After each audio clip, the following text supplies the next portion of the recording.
Oui, bonjour bien-aimé Sam, comment ça va? Oui, ça va beaucoup, ça va très bien, docteur. On est là. Ça fait longtemps qu'on a... Ouais, on est très occupé, donc on n'a pas le choix. On a trop de préoccupations, trop d'histoires à remplir, nous avons beaucoup de devoirs et beaucoup d'obligations. C'est tout à fait normal que de temps en temps, que nous puissions disparaître. Oui, effectivement, comprenez que lorsqu'on est serviteur de Dieu, quelquefois, effectivement, on est amené à faire des choses qui sont au-delà de notre volonté, parce que justement, nous n'avons plus de volonté, nous, docteur. Oui, on n'a pas le choix quand on est... c'est comme Paul l'avait dit, Paul a dit, on est devenu esclave de celui qui nous a affranchis, et ce qui fait que, des fois, on voudrait bien être sur les réseaux, mais c'est difficile quand il y a beaucoup de préoccupations. Ok, alors aujourd'hui nous allons parler d'un sujet qui est vraiment une préoccupation. Personne n'est à l'abri et je vous demanderai vraiment d'être très attentif, de ne pas avoir des a priori ou des préjugés. Écoutez plutôt les arguments du docteur et les miens, effectivement, avant de pouvoir vous faire votre petite idée. Et le sens des nuances est plus qu'important. Justement, pour la petite histoire, quand on venait pour faire l'émission, le docteur m'a dit le titre est un petit peu quand même provocateur. Mais quand tu écris j'accuse, l'accusateur de nos frères, c'est le diable. C'est Satan. Donc tu accuses quoi? C'est pour cette raison-là qu'il faudrait vraiment être attentif, parce que comme je vous l'ai dit, le sens des nuances est très important. Et comme tout à l'heure, le docteur m'a dit, mais est-ce que tu vas faire l'émission en short? Moi j'ai dit, non, je ne suis pas en short, je suis en pantalon court. Voilà, donc le sens des nuances quand même est important. Alors aujourd'hui, donc, nous allons parler d'un sujet très préoccupant, qu'il s'agit du dépouillement ministériel et également de problèmes d'excommunication. Parce que ça devient vraiment quelque chose de très préoccupant et il fallait vraiment que nous puissions l'adresser. Le docteur est déjà intervenu à plusieurs reprises là-dessus, dernièrement d'ailleurs. Aujourd'hui, considérez plutôt que c'est un droit de réponse. C'est comme le ministre, il est face au peuple. Alors, le ministre va répondre justement aux questions du peuple. Ah oui, bien sûr. Et donc, mais avant toute chose, avant de commencer, docteur, je vais place à l'actualité. D'accord? Okay. Alors, commençons d'abord par l'actualité. Et donc, j'aimerais vous emmener dans Jérémie 49, 34 à 39.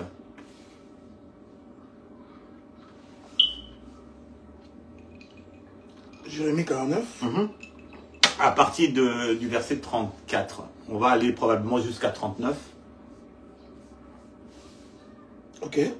Alors, ça dit ceci. La parole de l'Éternel fut adressée à Jérémie, le prophète, sur Élam. Alors, Élam est à la fois le nom d'un personnage et d'un pays, parce que c'est le fils de Sem et fils de Noé. Il est considéré comme l'ancêtre des Élamites. C'est un peuple qui habitait dans le sud-ouest de ce qui est actuellement l'Iran. Alors, donc la parole a été adressée à Jérémie au commencement du règne du roi Sédécias, qui était roi de Juda en ce moment-là. Et voici ce que l'Éternel a dit. Et si parle l'Éternel des armées, voici, je viens briser l'arc des lames. Donc l'arc des lames, donc ça fait référence à sa puissance militaire, sa principale force.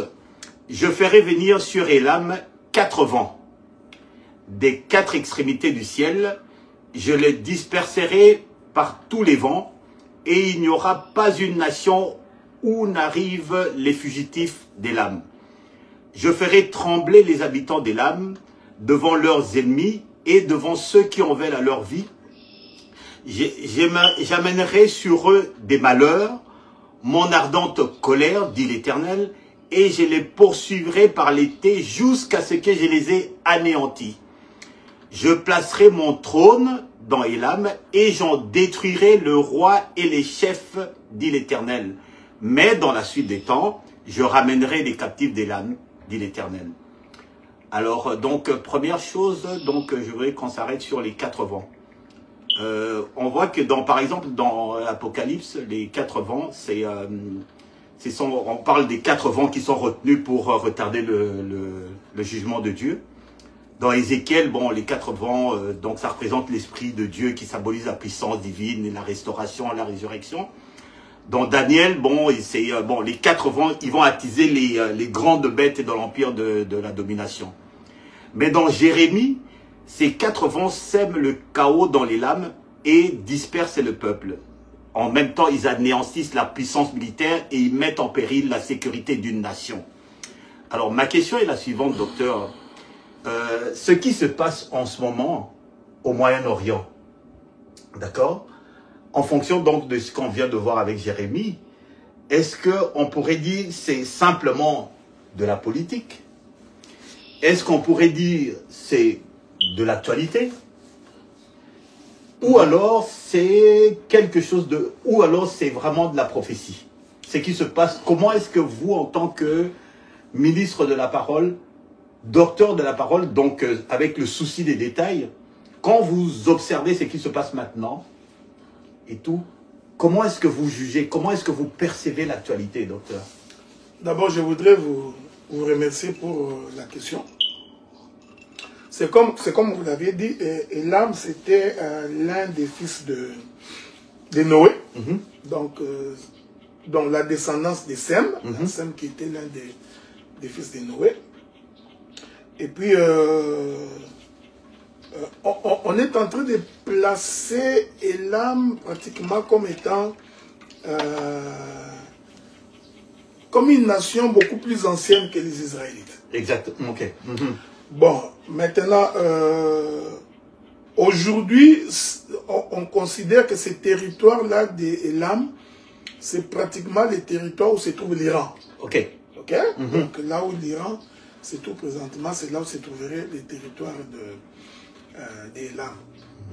Les gens qui ont fait la recherche géographique et historique seront capables de bien nous expliquer cela. Mais maintenant, je voudrais retourner dans la prophétie parce que c'est très important. Quand vous prenez Ésaïe chapitre 11, le verset 11, Élam est mentionné comme l'un des lieux d'où l'Éternel ramènera les exilés d'Israël. Ok. Ramènera les exilés d'Israël. C'est-à-dire que les Israélites qui se trouvent dans ces territoires-là doivent être ramenés vers la nation d'Israël. Après la déportation. Ah ouais, donc exactement. Maintenant, si nous voudrions classer cela sur le plan prophétique pour les gens qui veulent être informés, on ne voudrait pas vous compliquer trop de choses. Il faut également aller lire Jérémie 49 et là vous allez bien comprendre. Daniel chapitre 8 également reprend la même vision. À partir du verset 2. On peut lire ça un peu. Daniel chapitre 8. Daniel chapitre 8. Vous permettez? On peut même commencer par le premier verset. Daniel chapitre 8. Voilà. Le premier verset dit: la 3e année du règne du roi Belshazzar, moi Daniel j'eus juste une vision, outre celle que j'avais eue précédemment. Lorsque j'eus cette vision, il me sembla que j'étais à Suse, la capitale, dans la province d'Élam. Et pendant ma vision, je me trouvais près du fleuve d'Oulaï. Donc le territoire d'Élam est considéré comme là où se trouvent les Iraniens présentement. Bon, maintenant, dans la prophétie que Dieu a faite aux enfants d'Israël, il leur a dit que je vous placerai dans les territoires du Canaan, mais vous serez entourés par 7 autres nations. Chaque fois que vous vous détournerez de la voie de l'Éternel, alors je susciterai ces nations-là pour vous attaquer. Mais si l'on doit placer aujourd'hui ce qui se passe au Moyen-Orient, ça c'est juste ce qui est écrit dans Matthieu chapitre 24. Dans les Hébreux de bottes. Oui, dans Matthieu chapitre 24, Jésus dit, vous entendrez parler des guerres et des bruits de guerre. Mais ce n'est pas encore la fin de toutes choses. Ok. Donc les gens qui disent que c'est la fin du monde, c'est... Non, non. Donc ce ne sont que les bruits de guerre. Une nation se lèvera contre une autre, une nation s'attaquera contre une autre. Mais ça, ce n'est pas encore la fin de toutes choses. Ce sont des préludes qui annoncent ce qui va arriver après l'enlèvement. Parce que d'après la prophétie de la Bible, Israël ne peut pas être véritablement attaqué tant que l'Église est encore sur la terre. Okay. Donc il faut premièrement que l'Église soit enlevée. Une fois que l'Église est enlevée, il va se créer une crise, laquelle crise va permettre à l'homme de l'iniquité, c'est-à-dire l'Antéchrist, d'apparaître. Et lorsqu'il aura apparu, il établira un semblant de paix entre Israël et le peuple arabe. Donc vous comprenez déjà qu'avant son apparition, Israël et les Arabes vont déjà être en conflit. Il est important pour le peuple de Dieu de retenir, ce n'est pas un conflit entre Israël et l'islam. Non. Beaucoup de gens font des confusions là-dessus. Non, non, non, non. C'est pas un conflit entre Israël et l'islam. Il s'agit d'un conflit entre Israël et le peuple arabe. D'accord. Donc, il s'agit d'un combat un conflit entre la descendance d'Isaac et la descendance de... comment il s'appelait? Les deux qui se battaient dans le ventre de leur mère. Voilà. Non. Les fils... comment j'ai oublié son nom? Le premier fils d'Abraham. Bah oui, bah c'est ça. Attends. Non, dans les ventres, c'était dans les ventres de Rebecca. C'était Rebecca, ok. Celui avec la servante. Oui, c'est là avec la servante. Ismaël, voilà. Étonnamment, les noms m'ont échappé. Donc, il s'agit d'un conflit entre la descendance d'Isaac et la descendance d'Ismaël.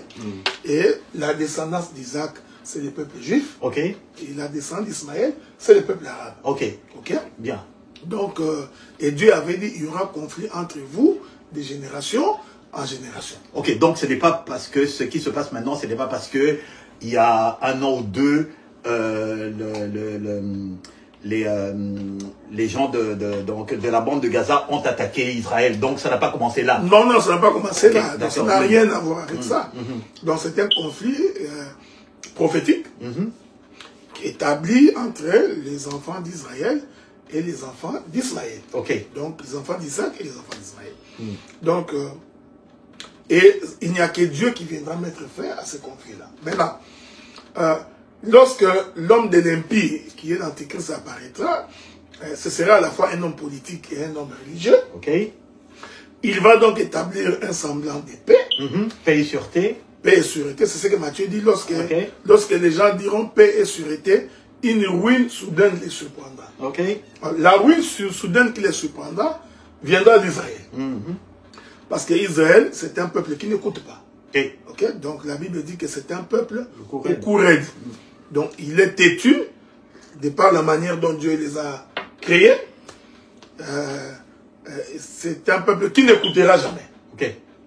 Donc même si toutes les nations se liguaient, vous comprenez qu'Israël ne va pas écouter. Mais il faut faire très attention. Israël n'écoute pas parce qu'il est soutenu par les Américains. Les Américains. Mais là encore, il faut faire attention. Le problème, pourquoi il est soutenu par les Américains? Parce que la grande finance de l'Amérique est tenue par les Juifs.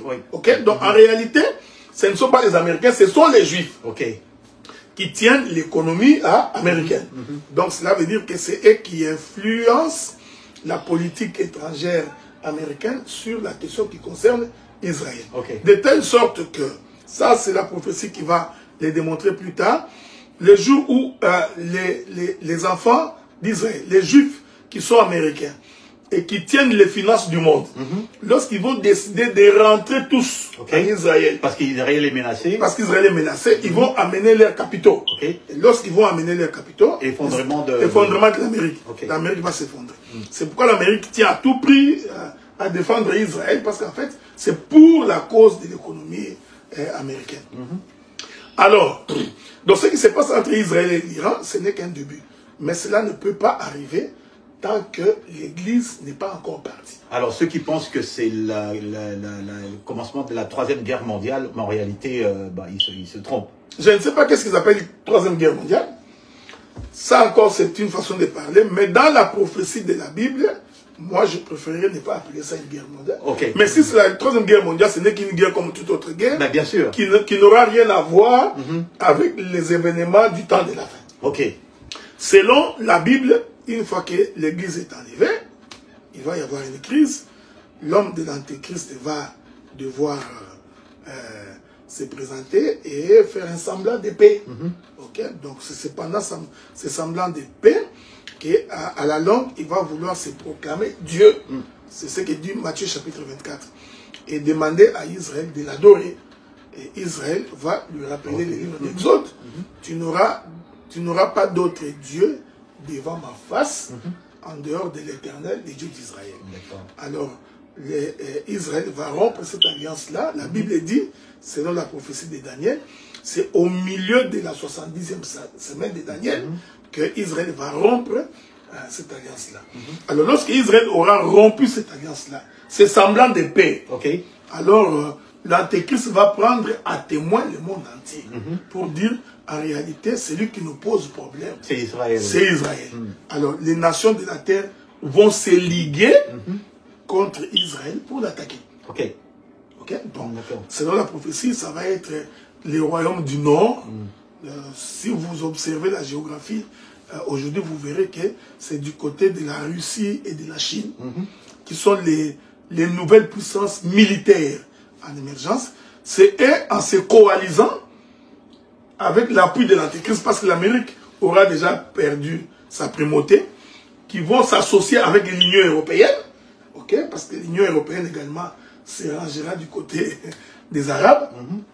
C'est eux qui vont décider d'attaquer maintenant Israël. Finalement, la prophétie de Matthieu chapitre 23, je crois, où le Seigneur dit, Israël, toi qui tues le prophète.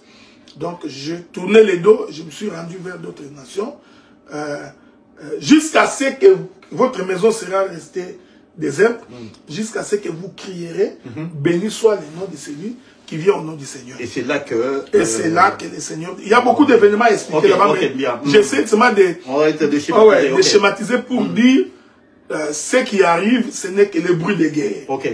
Donc, ce n'est pas encore véritablement la fin de toutes choses.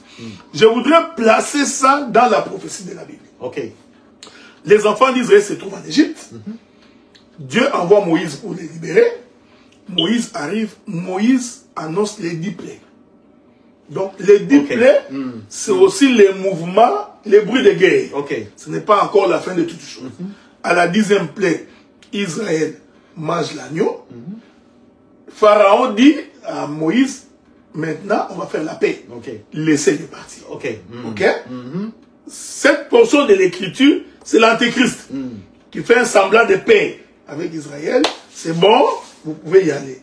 Pendant qu'ils se mettent en route pour partir, Pharaon s'élève encore. C'est Pharaon-là qui s'élève.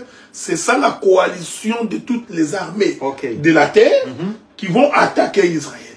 Malheureusement, comme le dit la prophétie, Dieu descendra lui-même pour défendre son peuple. C'est comme ça que, vous comprenez, Moïse va élever son bâton et le vent va souffler de l'Orient. Nous avons dit ça, 4 vents de l'Orient, ça va souffler pour venir ouvrir la mer Rouge. Et pendant que Israël traverse, Pharaon aussi, avec toute sa cavalerie, va entrer et l'Éternel va les engloutir. Et ce qui est arrivé du temps de Pharaon va encore se reproduire. Ça va se répéter exactement au jour où le Seigneur viendra pour défendre son peuple. Je sais que le Seigneur, dans sa recommandation, il dit qu'on doit veiller et tout. Ça fait longtemps. Mais pourquoi est-ce que nous qui sommes les enfants de Dieu, nous devons encore plus être vigilants en ce moment-ci? Est-ce qu'il y a une recommandation spéciale? Est-ce qu'il faut une vigilance accrue en ces temps-ci? La guerre que nous voyons du côté du Moyen-Orient n'est qu'un signe. C'est important que le peuple le sache. Ce n'est qu'un signe ce n'est pas encore la fin de toute chose. C'est parmi l'un des éléments. Ok.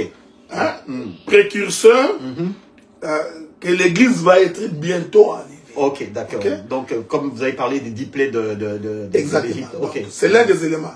Il y en a plusieurs, et parmi lesquels, c'est que nous allons aborder aujourd'hui. Ok. Ok. Donc, les excommunications, la mauvaise foi, la cupidité. Ça aussi, ce sont un des éléments aussi qui prouvent que le Fils de l'homme va revenir. Ok, donc en fait, il faudrait que ces événements-là arrivent, quoi. Oui, c'est ce que Jésus a dit dans sa parole. Il dit que vous entendez parler des guerres, des bruits des guerres, mais ce n'est pas encore la fin de toute chose. Okay. Hein, mais la fin interviendra exactement lorsque l'Église sera enlevée. Ok.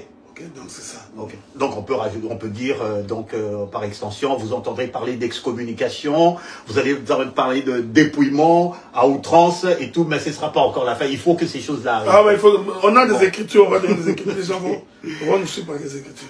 Alors donc là maintenant on va rentrer dans le sujet, mais comme j'aime bien faire un peu toujours faire le parallélisme avec l'histoire, alors je vais vous parler brièvement d'un fait qui s'est produit, c'était le 13 janvier. 13 janvier en 1898, donc il y a plus de 2 siècles. Émile Zola, qui est un célèbre écrivain français, il a publié dans le journal L'Aurore une lettre ouverte qui est adressée au président de la République française à l'époque, qui était Félix Faure, dont le titre provocateur « J'accuse ». Ah, ok. Ah, c'est là que tu t'es inspiré. Exactement, exactement. Okay. Vous allez voir comprendre pourquoi. Alors, en fait, il a fait pour défendre Alfred Dreyfus, qui était un officier juif, qui était accusé à tort de trahison. Il était également victime d'antisémitisme. Il a été déchu de son grade militaire, donc il a été dépouillé de son grade militaire. Il a été condamné à la déportation à perpétuité. Il a été carrément excommunié à perpétuité. Et le capitaine Dreyfus, il a été détenu au bagne qui s'appelle l'île du Diable pendant 4 années. Donc il a été livré à Satan. Ah, ok. Okay. Ah, okay. Alors, devant cette iniquité, justement, c'est quand même une iniquité parce que c'était une injustice, les partisans de la révision de la sentence se mobilisent pour pouvoir émouvoir l'opinion. Ok. D'accord? Vous voyez, on a l'impression que l'histoire se répète. Ok. Ok. Alors, nous allons donc examiner ce soir, docteur, à la lumière des Écritures, premièrement, les conditions pour que l'excommunication soit bibliquement légale. C'est quelles sont les conditions? Qui a le droit d'enclencher le processus? On va y vérifier également. On va parler également de la réhabilitation possible de l'excommunié. On va parler également du droit de recours. Est-ce que l'excommunié a un droit de retour quelconque? Ensuite, on va un peu examiner quelles sont les dérives au niveau de nos assemblées et tout, pour les gens qui utilisent l'excommunication, le dépouillement comme un outil de destruction massive. Alors, ma première question, docteur, dans votre intervention, vous avez pris Lévitique 13:45 pour parler, donc vous avez parlé de la lèpre. Et vous avez expliqué que la lèpre, donc, c'est une vie de péché. Vous avez affirmé, justement, à la lumière des Écritures, que l'excommunication est motivée par l'amour. C'est ça que vous avez dit. Car elle vise avant tout à la conversion et au retour du pécheur dans la communauté. Donc c'est un acte d'amour. Alors, dites-moi un peu pourquoi, de nos jours, docteur, elle est plus perçue par l'excommunié comme un acte de discipline et de correction. Et je dirais même plus une forme de punition définitive ou de rejet. Pourquoi est-ce que l'excommunié a ce sentiment-là qu'il ne s'agit pas d'un acte d'amour, mais carrément d'une exclusion? C'est-à-dire qu'on veut carrément l'abattre, le réduire à sa plus simple expression. Je ne vois pas d'acte d'amour là-dedans, les docteurs. Bon, Je voudrais d'abord préciser que je suis ministre de la parole. D'accord. Alors, je ne suis pas un écrivain. Et ce qui nous différencie, nous, du peuple, c'est ce que nous avons la capacité de saisir la pensée de l'Écriture. Donc, nous ne nous contentons pas de ce qui est écrit noir sur blanc. Ok. Nous croyons que ce qui est écrit noir sur blanc n'est que le superficiel de ce qui est profond. Le sommet de l'iceberg. De l'iceberg. Ok. Donc un vrai ministre de Dieu, comme j'ai entendu quelqu'un dire, ne se contente pas des termes. Ok? Voilà. Donc le ministre, bien que ce sont des termes qui peuvent nous aider à comprendre la pensée de l'Écriture, mais un vrai ministre ne se contente pas des termes. Ok. Donc c'est pas simplement un rôle qui est réservé au docteur. C'est également réservé au ministre de Dieu à part entière. Tout prédicateur. Tout prédicateur. Donc il ne peut pas se contenter des termes. Ok. Parce que les termes renvoient à une pensée. Ok. Maintenant, si vous n'avez pas la pensée, ça pose un problème. Je vais prendre un exemple, non? Dans l'Ancien Testament, l'offrande s'est donnée. Ok. Ok? Et généralement, il y avait toutes sortes d'offrandes. Alors, quelqu'un peut te dire, dans l'Ancien Testament, on donnait l'offrande des animaux. Donc, dans le Nouveau Testament, on ne peut pas donner l'offrande. Parce que la loi a pris fin avec Jésus. Ok. Tu comprends? Alors, quand on est ministre de la parole, il faut qu'on soit capable de dire, dans le Nouveau Testament, voici la pensée de ce qui a été dit dans l'Ancien Testament. Ok, d'accord. Alors, je vais répéter ça pour que les gens qui nous suivent soient capables de les comprendre. On ne peut pas expliquer la Bible par le Nouveau Testament. Ok, d'accord. Est-ce que vous comprenez? Oui. Donc, on explique le Nouveau Testament par l'Ancien Testament. On explique le Nouveau Testament par l'Ancien Testament. Exactement. Ok. Parce que l'Ancien Testament représentant l'ombre des choses. Ok. C'est-à-dire il faut partir de là pour expliquer le Nouveau Testament. Ok. Je ne sais pas si vous comprenez. Donc tous les actes posés par les apôtres, ce sont des actes inspirés par ce que Dieu avait dit par les prophètes. Ok. Quand nous voyons Jésus mourir, comprenez tout simplement que les prophètes en avaient déjà parlé. Maintenant, quand on veut expliquer la mort de Jésus, on va partir de l'Ancien Testament pour expliquer le Nouveau Testament. Ok. Sinon, alors coupez l'Ancien Testament, contentez-vous du Nouveau Testament. La difficulté, c'est que beaucoup de gens qui ne sont pas ministres, ils se perdent dans l'Ancien Testament parce que c'est une ombre. Ok. Et c'est là que nous comprenons que celui-ci n'est pas ministre parce qu'il est perdu dans l'ombre. Il n'y a que les ministres qui sont capables d'entrer dans l'ombre et sortir. Ok. Parce qu'ils savent les rouages pour se retrouver dans la Nouvelle Alliance. Alors, je ne fais pas un débat sur livraison, terme et communication. Non. Nous restons d'abord dans la pensée de l'Écriture. J'ai l'habitude de dire, rentrons d'abord dans les jardins. Parce que moi, j'ai toujours pensé que celui qui rentre dans les jardins comprend mieux les Écritures. Faites en sorte qu'on ne s'y perde pas. On ne va pas se perdre. Ok, d'accord. On va pas se perdre. Nous arrivons au jardin, Dieu crée Adam et sa femme. Il les place dans le jardin. C'est très important de comprendre. D'ailleurs, c'est mon intervention que je ferai tout à l'heure dans le groupe Mieux Fracassé. Il les a pris dehors, tous les deux, pour venir les installer dans le jardin. Ok? Le jour où les deux pêchent, Dieu les prend, il les met dehors. Regardez Dieu. Ce n'est pas ce que nous voyons aujourd'hui. J'en viendrai parce que les gens confondent, ils pensent que l'excommunication est pour les païens. Non. L'excommunication ou la livraison est pour les fils de Dieu. Ok. Ok? Même celui qu'on livre à Satan, c'est un fils de Dieu. Ok. Si les Donc gens... les païens n'étaient pas concernés. Quand on en a parlé dans l'Ancien Testament, dans l'ombre, les païens n'étaient pas concernés. Cette loi ne les concernait pas. Ne les concernait pas. Okay. C'est-à-dire que si nous sommes en face des faux ministres, des faux frères, des fausses sœurs, cette loi ne les concernait pas. Okay. Cette loi est pour les enfants de Dieu. Lesquels enfants de Dieu, à un moment donné de leur vie, commettent les péchés.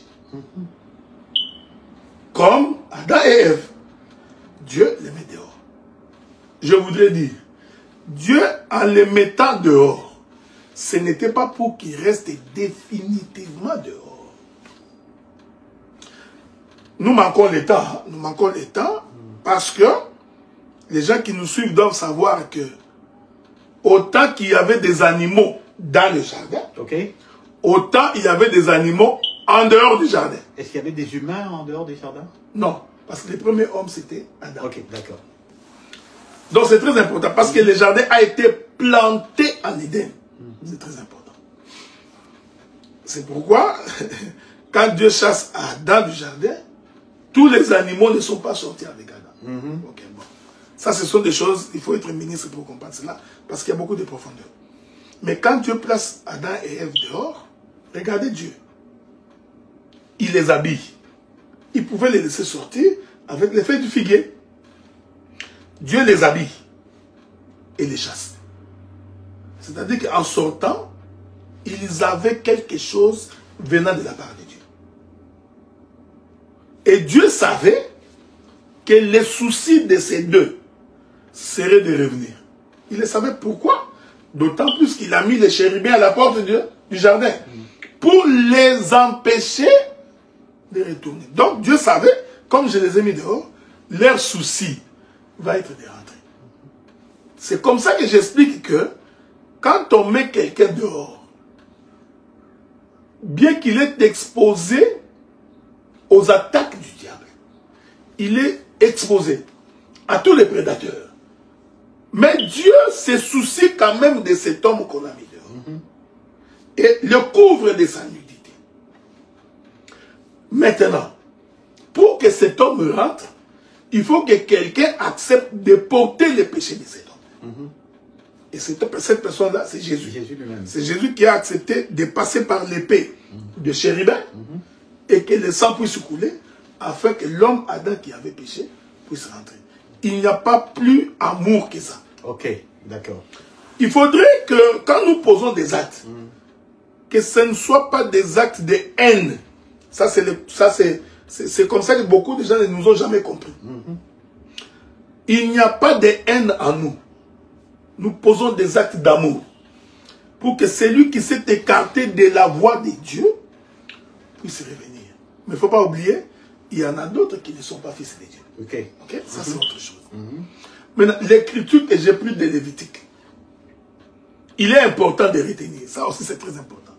Dans l'ombre, il n'y a jamais eu de sacrificateur lépreux. Chez les Lévites, on a jamais... Non. Vous pouvez lire toute votre Bible dans l'Ancien Testament. Aucun. Il n'y a pas un seul exemple d'un sacrificateur qui avait la lèpre, d'un sacrificateur qu'on avait mis dehors. Ces précisions sont détaillées. Ok? Allez-y, allez-y. Donc, dans l'Ancien Testament, il n'y a aucun sacrificateur excommunié. Ça n'existe pas. Que le sacrificateur a été excommunié à cause de son péché.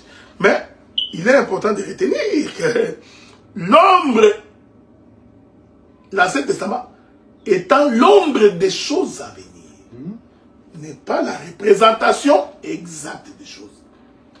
Le sacrificateur auprès de qui on n'a pas trouvé la lèpre, c'est Jésus-Christ.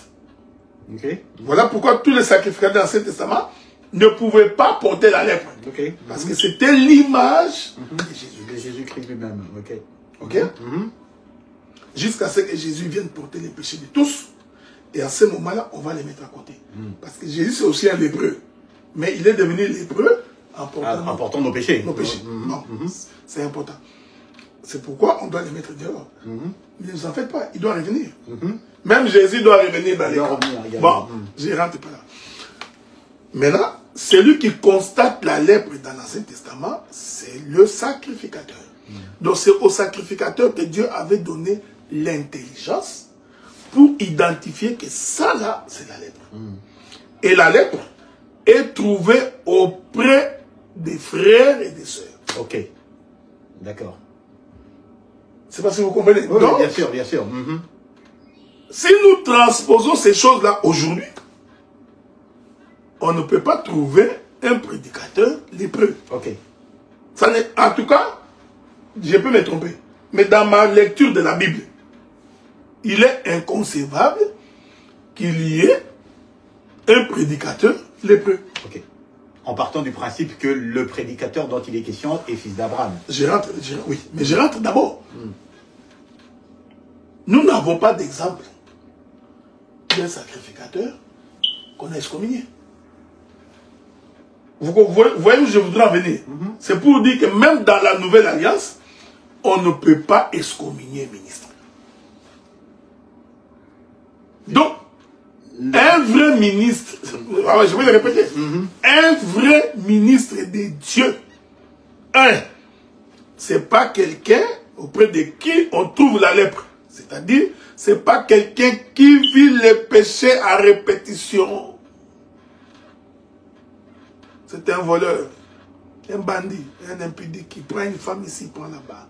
Il vole ici, il vole là-bas. Quand ça devient une répétition, selon les critères de Dieu, celui-là n'est pas un ministre. Bien. Oui, c'est ça la difficulté qu'on a. On n'a pas dit qu'un ministre ne peut pas pécher. Non. On a dit qu'un ministre lépreux, c'est-à-dire qui pratique l'iniquité. Tu as compris. Il vit dans le péché. Parce que je vous avais expliqué dans mon émission que la lèpre, à la différence des autres maladies, c'est une maladie qui perdure dans les temps. On ne déclare pas la lèpre comme ça. Dès que tu as des ulcères, c'est pas dit que dès qu'il y a un ulcère, automatiquement tu es lépreux. Je vais te donner un exemple. Je couche avec la femme d'autrui. Moi, le docteur est là. Vous ne pouvez pas dire parce que j'ai couché avec la femme d'autrui que je suis un lépreux. D'accord. Pour que vous attestiez que je suis devenu un lépreux, c'est lorsque j'en prends une deuxième, une troisième, et ça devient ma vie. Là, vous dites, c'est la lèpre. Voilà pourquoi, je sais que je voulais répondre, voilà pourquoi il était demandé au sacrificateur de regarder et d'observer pour conclure que ça là, c'est une lèpre. Qu'est-ce qui arrive alors, docteur, dans le cas... C'est-à-dire que il fallait que le sacrificateur puisse regarder et conclure que c'est la lèpre, d'accord? Oui. Mais qu'est-ce qui arrive alors lorsqu'il constate que, effectivement, qu'il y a une plaie? Il y a une plaie. C'est-à-dire que, eh bien, docteur Adela, ministre de la parole et tout, est attrapé en flagrant délit, c'est la première fois. On fait quoi? On se croise les bras parce qu'on se dit que c'est pas la lèpre. Mais oui, je peux demander pardon, c'est fini. Je peux avoir commis une erreur, je demande pardon pour me pardonner, c'est fini. Pourquoi je le dis? Parce qu'aujourd'hui, on a l'impression que les gens cherchent à commencer à régler des comptes aux gens. Il suffit qu'on t'attrape. Et ce qui est étonnant, mon bien-aimé, c'est le fait qu'on a fait de l'adultère ou de l'impudicité le péché lié à l'excommunication. Donc on ne peut excommunier que c'est lui qu'on a attrapé avec une femme, non? Un impoli, à répétition, c'est la lèpre. Un homme arrogant qui insulte à répétition, c'est la lèpre. Un voleur à répétition, c'est la lèpre. Un cupide, parce que la cupidité, c'est une maladie qui perdure. Un cupide, c'est celui qui aime trop l'argent. C'est la lèpre. Donc, vous voyez, on peut les excommunier tous sous ce monde-là. Mais le comble, c'est que nous avions réduit l'excommunication au péché de l'impudicité. D'accord. On va revenir vous comprenez ce que sur j'ai les cas de figure. Quand j'ai dit ça, je ne voudrais pas dire que nous encourageons l'épidémie. Non, non, bien sûr. Okay? Bien Bon. sûr que non. Donc, la lèpre perdure. Et une fois que la lèpre est perdue, nous comprenons que cet homme-ci, sa situation exige un traitement. Vous comprenez? Le comble, c'est que nous, dans cet évangile, on n'a pas traité les gens qui avaient la lèpre. Vous excommuniez quelqu'un pour lèpre, péché à répétition. Vous le faites retourner par le simple fait qu'il a demandé pardon. Non! Non! On ne retourne pas quelqu'un dans un camp parce qu'il a demandé pardon. Non, il y a un processus, il y a tout un problème. Là aussi, nous avions faussé l'enseignement. Moi, on m'attrape, j'ai volé plusieurs fois. On m'excommunie, entre guillemets. Après quelques temps, je viens vous voir, mon bien-aimé, je demande pardon. Pardonnez-moi. Oh, bien-aimé, tu es pardonné, tu peux rentrer. Okay. On va revenir là-dessus, docteur, quand on va évoquer les cas de, justement, donc les conditions de retour. Mais avant tout, je vais d'abord aller parce que je pense qu'il y a quelqu'un qui... Ah, ok, c'est bon. Donc, c'est ce que nous voudrions dire. C'est-à-dire que on ne peut pas faire retourner quelqu'un dans les camps parce qu'il a demandé pardon. Parce que la lèpre exige un traitement. Donc, logiquement, si nous avions été corrects avec nous-mêmes, je préfère dire nous, pour ne pas donner l'impression que je donne des leçons aux gens. Si nous avions été corrects avec nous-mêmes, quelqu'un à qui on a attrapé avec la lèpre, je prends un exemple. Un impudique attitré, qui couche avec des femmes, qui prend les femmes d'autrui. Un homme comme ça, avant de les faire retourner, il faut procéder par la prière de délivrance. Parce qu'il est saisi par un mauvais esprit. Il faut les délivrer. Prier pour lui. Faire des suivis. Pareil avec un type impoli. Un arrogant. Lui aussi, il faut le suivre. Le contrôler. Prier pour lui. Donc, nous avions exclu la partie de la prière. Qui fait partie des traitements de celui qu'on a excommunié. Donc, c'est pourquoi je suis parti de là pour dire l'homme excommunié. Je suis d'abord dans l'Ancien Testament. Ok. Je n'entre pas encore dans le Nouveau Testament. L'homme excommunié, c'est un fils de Dieu. Attrapé par une maladie qui perdure. Qui doit être mis en dehors du camp. Ok. Pour ne pas entraîner la contagion. Mais pour qu'il rentre, il faut que sa plaie soit guérie. Guérie, ok. Et cette plaie guérie ne veut pas dire demander pardon. Non. C'est-à-dire, doit être suivi par la prière, par des éléments, pour constater que même si on met l'argent sur la table, l'homme ne vole plus. Ok. Et celui qui fait le constat, c'est... Et celui qui fait ce travail et ce constat-là, c'est le prédicateur. C'est le sacrificateur. Voilà pourquoi, lui, le sacrificateur, ne peut pas être lépreux. Il ne peut pas non plus être contaminé. Parce qu'il est immunisé contre cette maladie-là. Ok. Voilà pourquoi j'ai conclu cette intervention pour dire, dans l'Ancien Testament, aucun sacrificateur n'a été excommunié. Bien. Alors, je sais qu'il y a des gens qui sont des lecteurs de la Bible. Si vous trouvez un cas, n'hésitez surtout pas à nous faire signe. Deuxième chose, docteur, selon la papauté, d'accord? Parlons de la papauté. L'excommunication n'est pas ce n'est pas un contexte, un concept de territoire. C'est une sanction ecclésiastique qui prive une personne de certains droits et privilèges au sein de l'Église, indépendamment de sa localisation géographique. Ça, c'est les catholiques, hein? Ça, c'est selon la papauté, exactement. D'accord? Est-ce que vous pensez que nos assemblées s'inspirent des lois canoniques plutôt que de la Bible dans leurs décisions? Qu'est-ce qui fait que quelque chose qui est écrit noir sur blanc, d'accord, est interprété de cette manière-là? Comment? Est-ce que c'est parce que c'est comment? Qu'est-ce qu'il y a? Ils ont tellement l'esprit catholique, ou bien c'est quoi? C'est la méconnaissance de... Non. Qu'est-ce qui fait qu'on arrive à cette mauvaise interprétation, cette mauvaise application de la parole? Non, c'est pas une mauvaise interprétation. Le problème, c'est que Dieu a placé Israël dans un territoire. Et dans les territoires où Dieu place Israël, Dieu a placé des villes dans les territoires. Parce qu'il faut savoir, les lépreux n'allaient pas en dehors des Canaan. Les lépreux allaient en dehors de la ville. C'est-à-dire que Israël avait des territoires urbains et il avait des territoires ruraux. Ok, d'accord. C'est très important. Maintenant, les gens habitaient dans les territoires urbains. À l'intérieur des villes. C'est pourquoi la Bible parle des villes de refuge. Quand vous entrerez, vous comprenez ce que j'ai dit. Quand les lépreux est excommunié, il est tout simplement en dehors de la ville. En dehors de la ville, ok. C'est-à-dire en dehors du lieu d'habitation. Ok. En dehors du lieu de rassemblement. Ok. D'accord. Donc, si nous transposons ça aujourd'hui, oui, celui qui est excommunié ne participe plus au rassemblement des saints. D'accord. Peu importe le lieu où il est. Ça vous comprenez?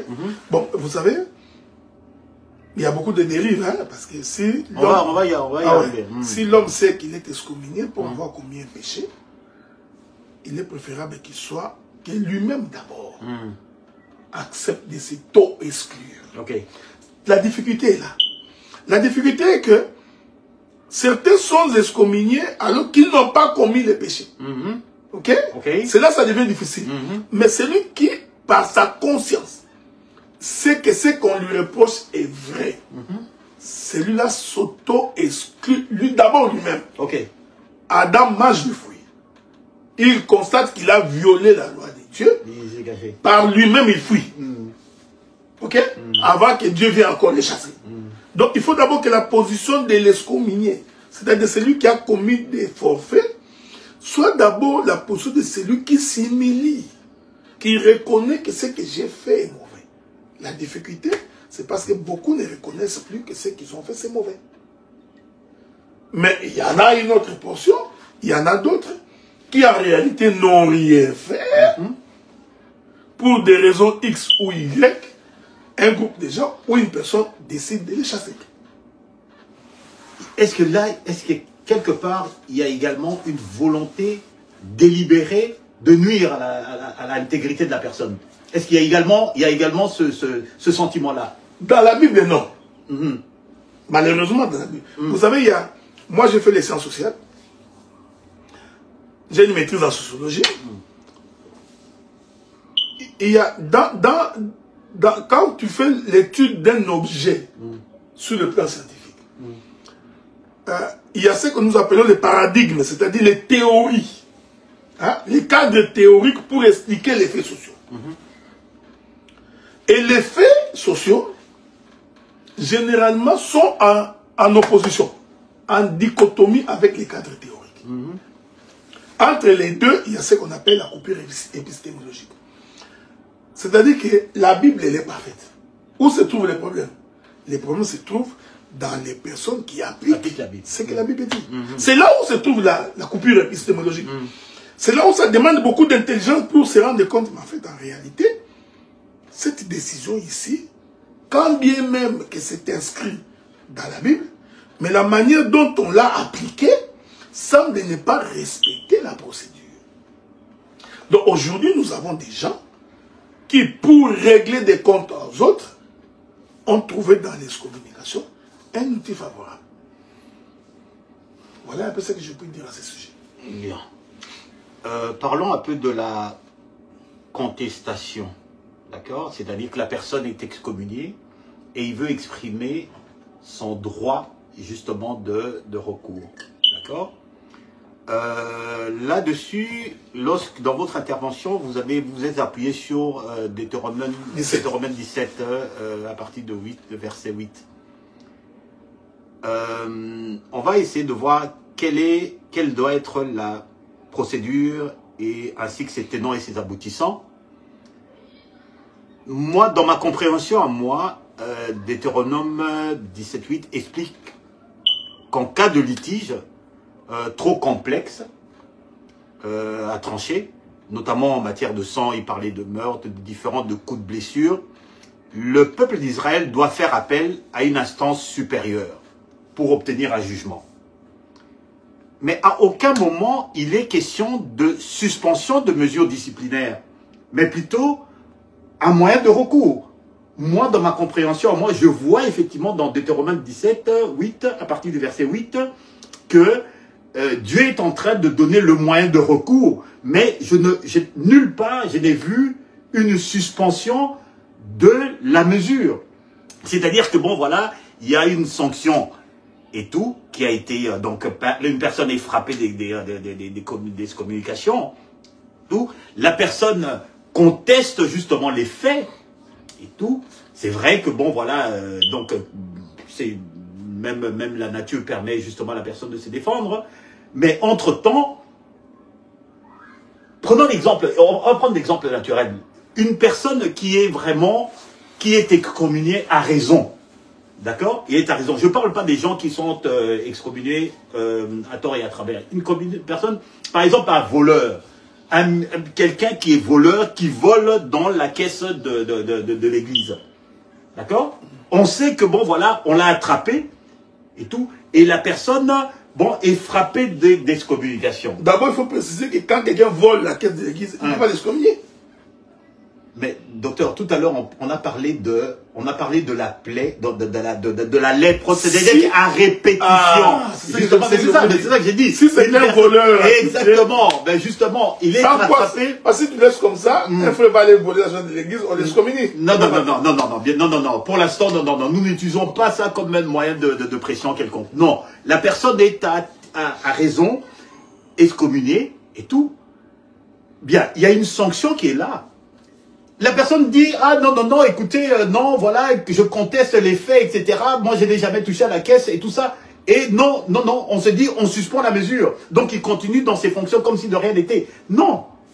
Docteur, revenons un peu sur Deutéronome. Moi, je voulais voir à quel moment est-ce que la mesure est suspendatoire. Je ne la vois pas. Deutéronome précise qu'il s'agit de cas complexes. Oui, des cas complets. Oui, bien sûr. Celui qu'on a attrapé en flagrance, il n'y a rien de complexité là-dedans. Ok, d'accord. Celui qu'on a... Vous savez, frère, bon, à moins qu'on ne soit pas enfant de Dieu, si quelqu'un vraiment, il est fils de Dieu, il a le Saint-Esprit de Dieu, quand on t'attrape en flagrance, tu t'humilies. Donc déjà, tu vois, donc c'est pourquoi je voulais préciser que Deutéronome parle des cas complexes. Oui. C'est-à-dire qu'il est difficile d'établir la culpabilité. Alors, un groupe de gens décide de porter une sanction sur cette personne-là. Ok. L'Écriture dit que cet homme-là peut contester. Oui. Ça, je suis d'accord avec ça. Et la Bible dit, lorsqu'il porte la question au juge, oui. La personne qui l'a condamné s'est dessaisie du dossier. Parce qu'il a récusé les juges. Je voulais d'abord vous dire que vous voyez les tribunaux du monde. Oui. Ils se sont inspirés de ça. Voilà pourquoi quand vous attrapez quelqu'un et que vous le mettez en prison et que vous le jugez, s'il fait appel à ces jugements-là, qu'est-ce que cela veut dire? Il est présumé encore innocent.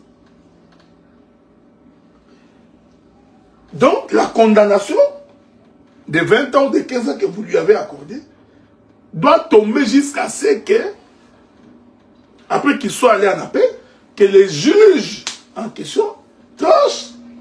Et vous savez, la Bible dit que quand tu vas en appel et que les juges auprès de qui tu es allé en appel décident de la sanction, il n'y a plus de recours. Donc, cette décision doit être la vraie décision. Elle peut aussi être fausse, mais comme c'est les juges, il n'y a pas de... Donc, maintenant, c'est la question que je vous pose. Si vous mettez en application votre décision, alors pourquoi est-il allé en accord, en appel? Ben, simplement parce qu'il n'est pas d'accord. Parce que même dans le... vous avez parlé justement... je ne suis pas juriste, hein, donc j'essaie d'extrapoler. Mais en général, quand on fait appel, l'appel ne suspend pas l'exécution du jugement. Non, ça signifie que la décision de première instance peut être appliquée même si un appel est en cours. Non, Sam, tu peux lire le droit. Lorsque quelqu'un va en appel, la première décision est suspendue. Jusqu'à ce que vous ayez un appel. Pour que l'appel puisse décider de la véracité des faits. Et ça, c'est pour les cas complexes. C'est-à-dire, ou alors, il peut également y avoir une décision exagérée. Je prends un exemple. Moi, le docteur Adélard, vous ne m'avez jamais attrapé avec la femme d'autrui. Ok. Donc, comme je parle trop, je conteste trop, il y a quelqu'un qui décide que les jours qu'on va attraper ces frères-là, lui, là, on va les excommunier. Tu comprends? On m'attrape. Ces gens décident de m'excommunier. Tu comprends que cette décision-là est exagérée? Parce que je n'ai pas cette vie-là. Même en droit, on dit ceci. Quand c'est une première infraction, le juge est clément parce que l'homme n'est pas un récidiviste. Oui, bien sûr, oui. Donc, mais il y a des gens qui décident que comme lui, c'est un belliqueux, c'est un parlementaire, il parle beaucoup, les jours où on va l'attraper, il saura. Et les jours qu'on t'attrape, automatiquement excommunié. Mais dans ces cas-là, je peux contester. Je ne conteste pas pour les faits. Je peux aussi contester sur la mesure. J'accepte que oui, vous m'aviez attrapé. Ce que j'ai fait est mauvais. Mais dès là, m'excommunier, je trouve que c'est exagéré. Ok. Donc, selon vous, en vous appuyant sur la Bible, dès lors qu'une personne conteste la décision, et trouve que, bon, par exemple, la décision est arbitraire, et est fausse, et est sans fondement, dès cet instant-là, automatiquement, le jugement doit être suspendu. La décision doit être suspendue. Ne peut pas être exécutée. Ok, d'accord. S'il y a des juristes parmi vous, là, parmi les personnes qui nous écoutent, pouvez-nous faire signe et tout ça pour nous éclairer un peu là-dessus? On voudrait avoir vos lumières. Et tout. Mais vous-même, d'ailleurs, docteur, vous avez été... vous avez fait l'objet d'excommunication, docteur. Et je suis... Mais c'est bizarre, mais docteur, je vous sens plus virulent maintenant, d'accord, en défendant les causes des excommuniés que lorsque vous avez été frappé de la mesure. Est-ce que vous pouvez nous expliquer un peu cette nuance? À croire que bon, au moment où vous avez donc la chose vous est arrivée, à croire que bon, vous n'avez pas beaucoup parlé, docteur. Vous êtes intervenu peut-être une ou deux fois, d'accord? Oui, qu'est-ce qui s'est passé? Non, mais la question c'est que vous savez à cette époque-là, à dire vrai. Oui. Donc parce que moi j'aime pas les mensonges. Je n'avais pas encore la lumière de cette écriture. Ok, d'accord. Vous n'avez pas la connaissance que vous avez maintenant sur la question. La connaissance que j'avais, c'était la connaissance du fait que quelqu'un qui n'est pas de mon église locale. Ok. Quelqu'un qui ne vit pas avec moi dans la même église. Quelqu'un qui n'est pas du collège des serviteurs dans l'église où j'œuvre. Ne peut pas m'exclure. Ok, ça vous étiez conscient de ça. Malheureusement, comme j'étais un homme à abattre, on en parlera. Parce que c'est ça que j'appelle moi les éléments qui annoncent la fin de toute chose. C'est-à-dire les gens savent que c'est mauvais, l'iniquité. Ils savent que c'est mauvais, mais ils encouragent quand même. Le bien est devenu le mal. Ok. Il y a la quasi-majorité des ministres savaient que cette chose-là est anti-doctrine. Et ils se sont tus. Dans la majorité des cas. Par lâcheté, par esprit de... On l'a eu, c'est ça. Oui, mais c'était un peu du genre... bon, finalement, on a eu ces messieurs-là. Oui, il parle beaucoup. Il parle beaucoup, tout le temps il conteste. Il est tout le temps en train de contester, d'accuser, voilà, etc. Bon, on va le mettre de côté. On va le mettre à côté. Donc, il y en a même d'autres jusqu'à aujourd'hui qui n'ont jamais aimé que je sois revenu. Ok. Mais j'ai béni ceux qui ont fait que je sois quand même là. Mais